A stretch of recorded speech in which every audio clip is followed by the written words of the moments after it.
ये न्यूज़ जो है अखबार में आई है कि सेक्टरल फंड जो है, म्यूचुअल फंड के रेफरेंस में सेक्टरल फंड जो है उसमें पिछले साल में 25% की ग्रोथ हुई है, यानी 25% रिटर्न दिया है सेक्टरल फंड ने। नमस्कार दोस्तों, मेरा नाम हिमांशु जोशी है और न्यूज़ यू कैन यूज के आज के एपिसोड में आप सभी लोगों का स्वागत है। मैं बड़े ही दुख के साथ इस न्यूज़ को बता रहा हूं आपको कि आप न्यूज़पेपर उठाकर देखिए, है ना। और जब मैं बोलता हूं कि इंश्योरेंस इंडस्ट्री गलत लोगों के हाथों में है तो मैं गलत नहीं बोलता हूं, वही लोग मुझे सही प्रूव कर रहे हैं। फिर भी ईश्वर की कृपा है कि अभी कुछ लोग सही हैं इस इंडस्ट्री में टॉप पे, जिसकी वजह से जैसे तैसे करके चल रहा है।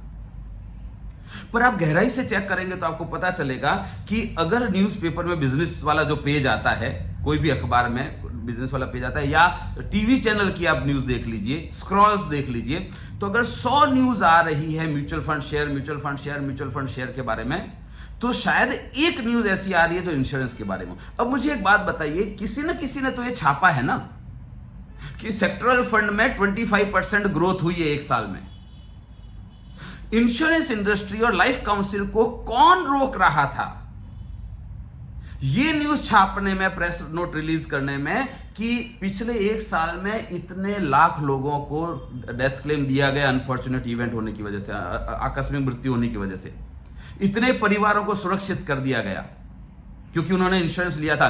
और साथ में ये न्यूज भी प्रेस नोट में दी जानी चाहिए थी लाइफ काउंसिल एंड सभी इंश्योरेंस इंडस्ट्री के द्वारा कि इतने लोगों की मृत्यु हुई। एग्जांपल, 100 लोगों की मृत्यु हुई, लेकिन उसमें से 30 लोगों का ही इंश्योरेंस था और इन 30 लोगों को इतना रुपया दिया गया ताकि उनका परिवार जो है वो चला सके अपना जीवन यापन।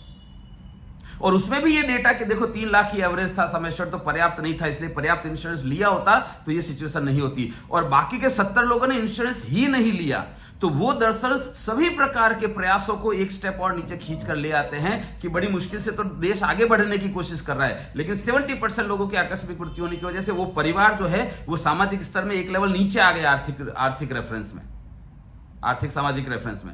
अगर मिडिल क्लास है कोई परिवार, उसमें अगर मेन व्यक्ति की आकस्मिक मृत्यु हो जाती है तो वो लोअर मिडिल में आ जाता है इमीडिएटली।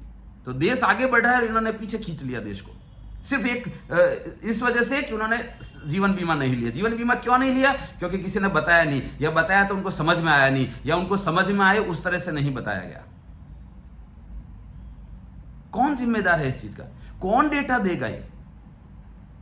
म्यूचुअल फंड वाले लगे पड़े हैं, शेयर मार्केट वाले लगे पड़े हैं, रोज 90% न्यूज जो होती है वो ये ग्रोथ, वो ग्रोथ, ये ग्रोथ, वो ग्रोथ, लेकिन इंश्योरेंस वाले सो रहे हैं। सब पूरी की पूरी इंडस्ट्री सो रही है, किसी को पड़ी नहीं है। बुरा लगेगा मैं बोलूंगा तो,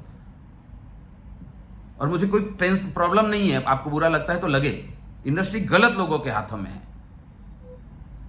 कौन रोकता है ये डेटा निकालने से?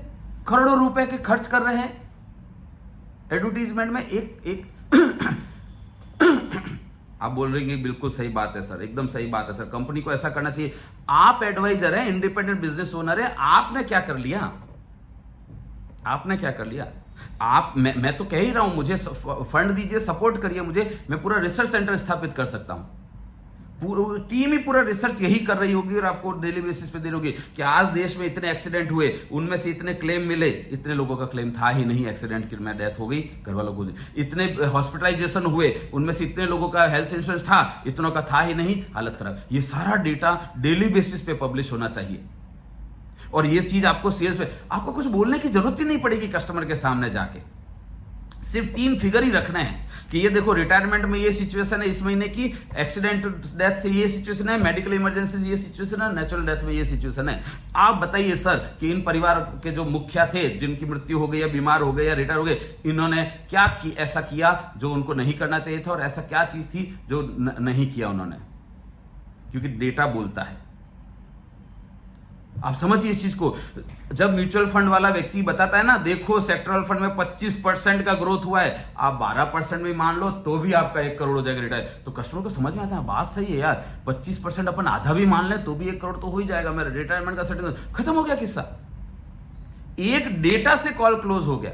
और वो तो बता ही रहे ना कि अगर आपने 10,000 रुपए इन्वेस्ट किया होता है इतने साल के लिए, तो इतने साल बाद इतना। म्यूचुअल फंड वाले सारा डेटा बेस्ड बात कर रहे हैं। आप डेटा को डेटा से ही काट सकते हो और आपको काटने की भी जरूरत नहीं है। सेविंग अलग चीज है, इन्वेस्टमेंट अलग चीज है, और लाइफ इंश्योरेंस अलग चीज है।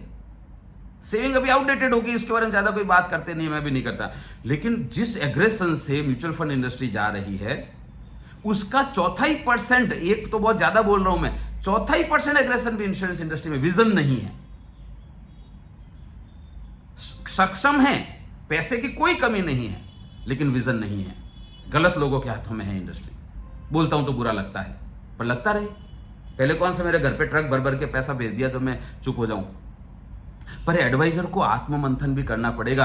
अगर आप उन लोगों को सपोर्ट नहीं कर रहे हैं जो आपकी बेहतरी के लिए काम कर रहे हैं, तो दरअसल आप उन लोगों को सपोर्ट कर रहे हैं जो आपकी जड़ें खोद रहे हैं।